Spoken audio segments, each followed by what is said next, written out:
अस्सलाम वालेकुम दोस्तों, आज की वीडियो कोरोलुस ओस्मान में दिखाए गए किरदार जेरकुताई पे बनाई गई है।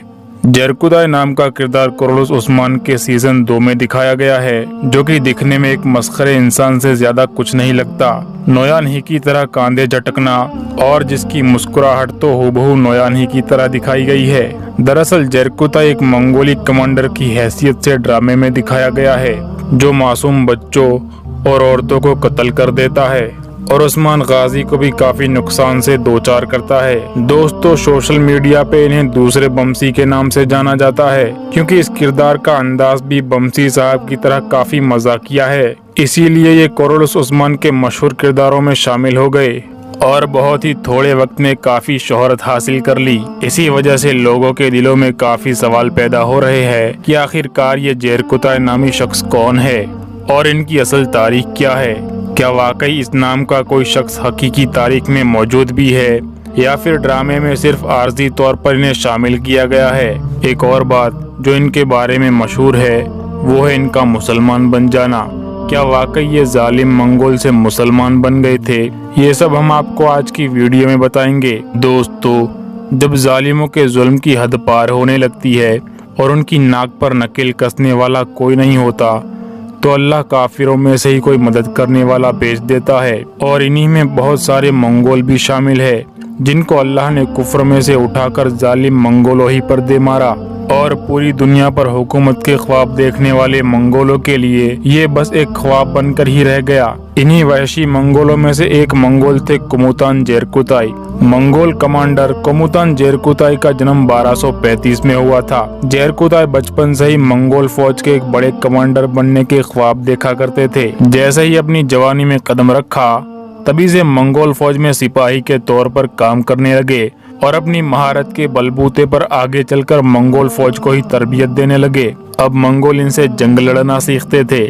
दोस्तों, आपको एक और बात बताता चलूं कि जब हलाकू खान ने बगदाद पे हमला किया था, उसी जंग में जेरकुताई और उनके वालिद भी शामिल थे और इसी जंग में जेरकुताई ने काफी मासूम बच्चों को कत्ल भी किया था। जेरकुताई शुरू से ही एक काबिल और बेहतरीन जंगजू थे और कई जंगों में मंगोलों के साथ काफी सारी फतूहात भी हासिल की थी। दोस्तों, मंगोली कमांडर बायजू नोयान के मरने के बाद मंगोल सल्तनत ने कोनिया और अनातोलिया के सारे खित्तों में जंग लड़ने की जिम्मेदारी बालगई को दी थी और जेरकुताई को मंगोल कमांडर बालगई का दाया हाथ भी माना जाता है। लेकिन बालगई ने उस्मान के खिलाफ कई मौज पर जंगें लड़ी।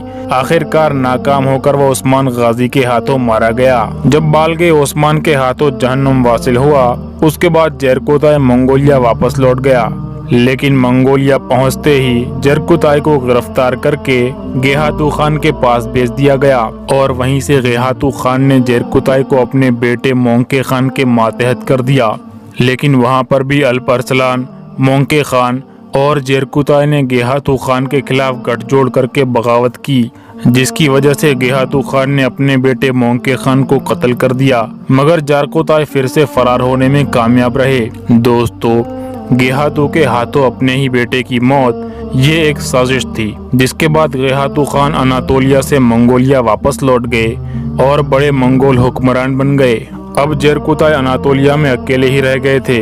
फिर आखिरकार वो उस्मान गाजी की कैद में आ गए। कैद में आने के बाद जेरकुताई हमेशा उस्मान गाजी से माफी का मुतालबा करते रहते थे और दोस्तों, एक दिन उस्मान गाजी ने जेरकुताई को माफ कर दिया और उन्हें मंगोलिया वापस जाने की इजाजत भी दे दी। लेकिन उस्मान गाजी ने एक शर्त भी रखी कि वो आइंदा किसी मंगोल के साथ मिलकर मासूमों पर जुल्म नहीं करेंगे और न ही किसी मंगोल फौज में मिलकर उनके खिलाफ कोई साजिश करेंगे। लेकिन मंगोलिया लौटते वक्त शायद इन्हें कोई ख्वाब आया था या फिर कोई अजीब ख्याल आया था, जिसकी वजह से जेरकुताई वापस अनातोलिया लौट गए और उस्मान गाजी के सामने हाजिर हुए और उनके साथ जिहाद करने की ख्वाहिश सामने रखी। दोस्तों, क्योंकि जेरकुताई भी एक जंगजू थे और अपनी सारी जिंदगी मैदान जंग में ही गुजार दी थी, इसी की वजह से वो हथियार और जंगजुओं के साथ रहना पसंद करते थे।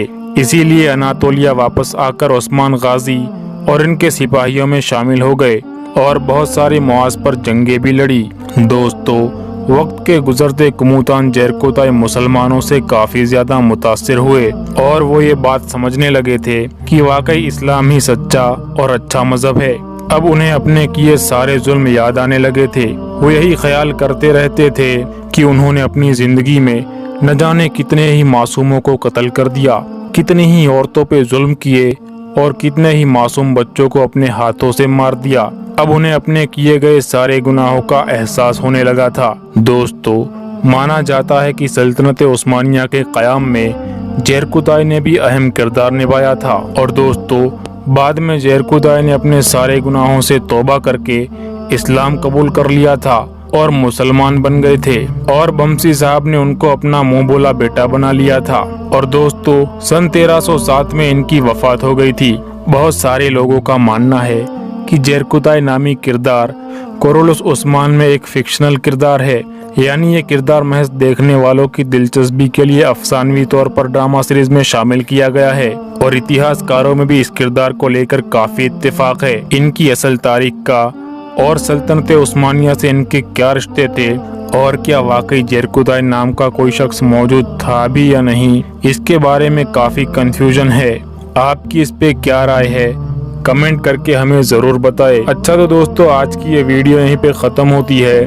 मिलते हैं अगली वीडियो में, तब तक के लिए अस्सलाम वालेकुम।